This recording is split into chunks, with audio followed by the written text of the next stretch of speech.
the importance of making sure this was going to be the event and this was what's going to happen? I think the professional era of rugby took away a lot of importance, a lot of things that was part of the history, the tradition of rugby, which were tours. And what was the greatest tours we ever had was South Africa playing the All Blacks. And that conversation started with my predecessor, Yuri and Mark, many years ago, starting to talk to our counterparts in New Zealand. Do you think we can do this? And we've done it. Here we are, the greatest rugby rivalry. Two great nations playing against each other in South Africa in 26.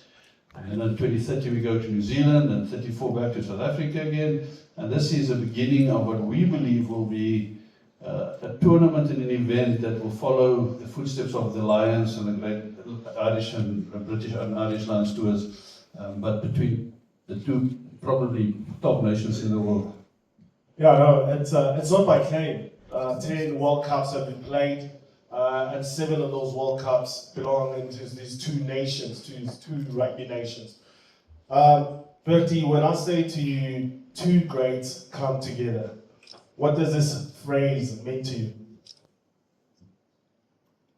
Yeah, I think you highlighted, and I was just having a chat with Sean there. Remember the last tour in 86? It was his turn.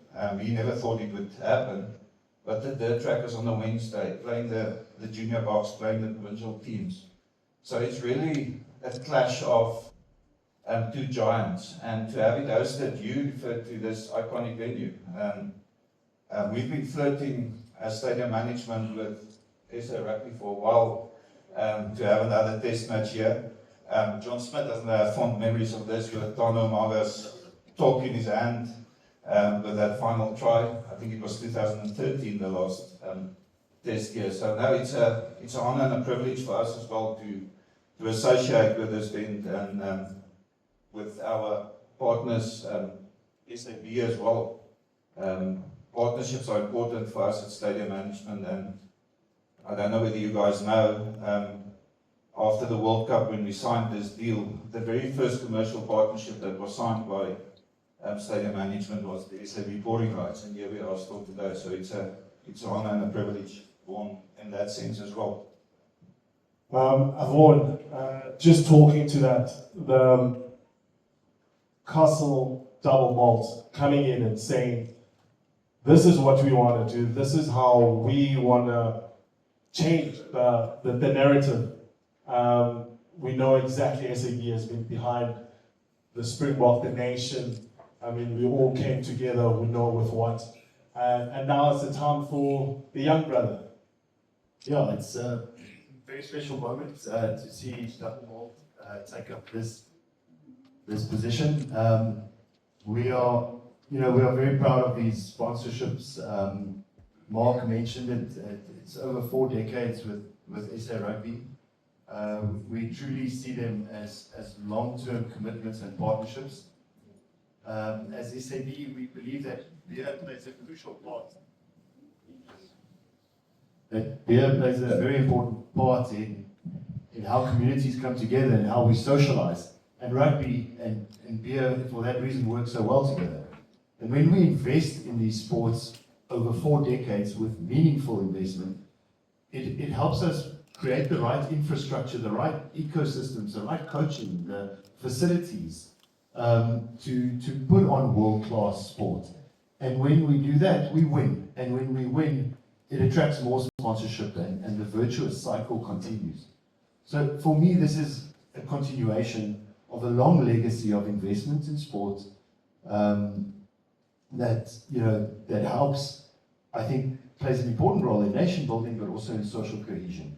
So I'm very, very grateful that I can be part of this kind of ecosystem and play my own part, and SAB can play its part.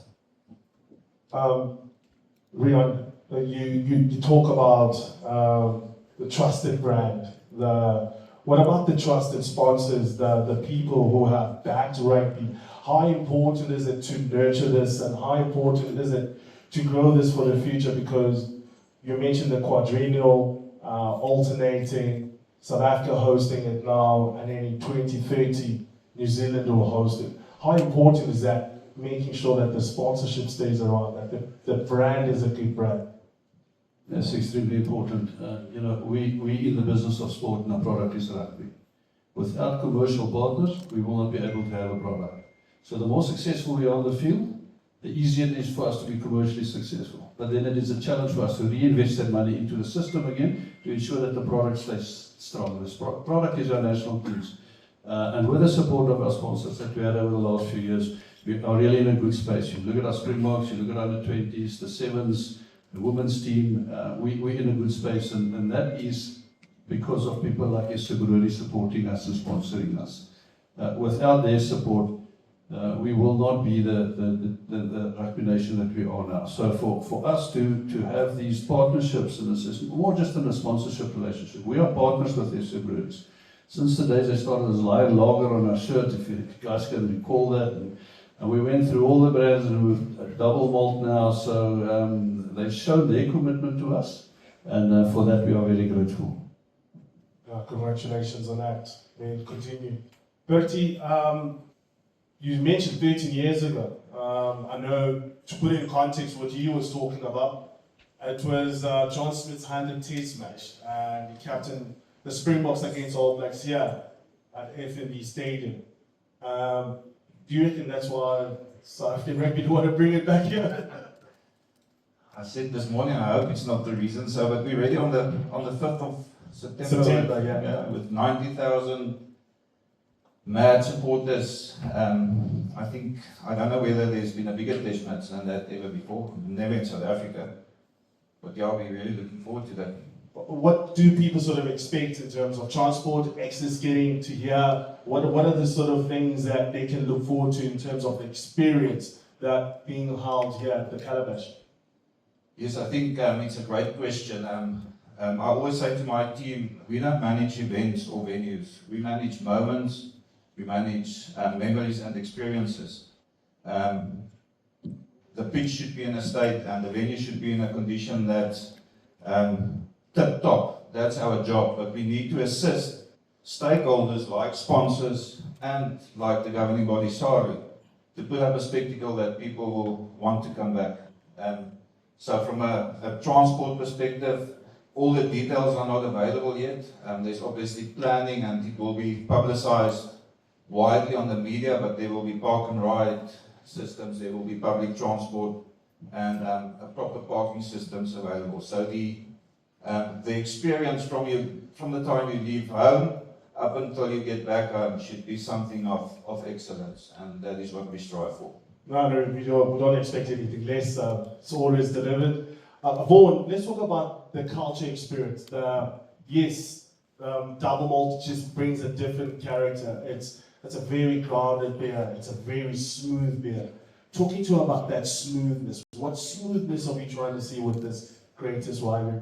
Look, we're going to take. We have an interesting creative take on the situation. Yes, the beer was. I was personally heavily involved in the creation of this product, which started back in 2019. We set out to create what we thought would be like just the smoothest beer we could, and it was challenging. It took us almost 2 years to get the recipe just right, and 17 attempts with different brewmasters to get just these two malts to work together.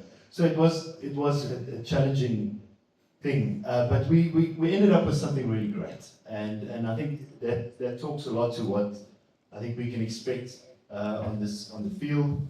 The grit, the determination, these two great rivals coming together, and I think that just creates wonderful moments of rugby. I mean, Bertie talks about the matches we've had here. I personally attended those matches. They were incredible memories. I think about things like the Lion Series in 2009, where I was packing fridges in those days. And those are great memories of wonderful rugby moments. So I think this is going to be more of that. Great memories, and Bertie said it, that's actually the job they're in, is creating wonderful memories for the next generation. Ladies and gentlemen, I'd like to thank my panel. Thank you so much for preserving our heritage and preserving what we hold dear to our hearts in South Africa. Thank you so much. Looking forward to those memories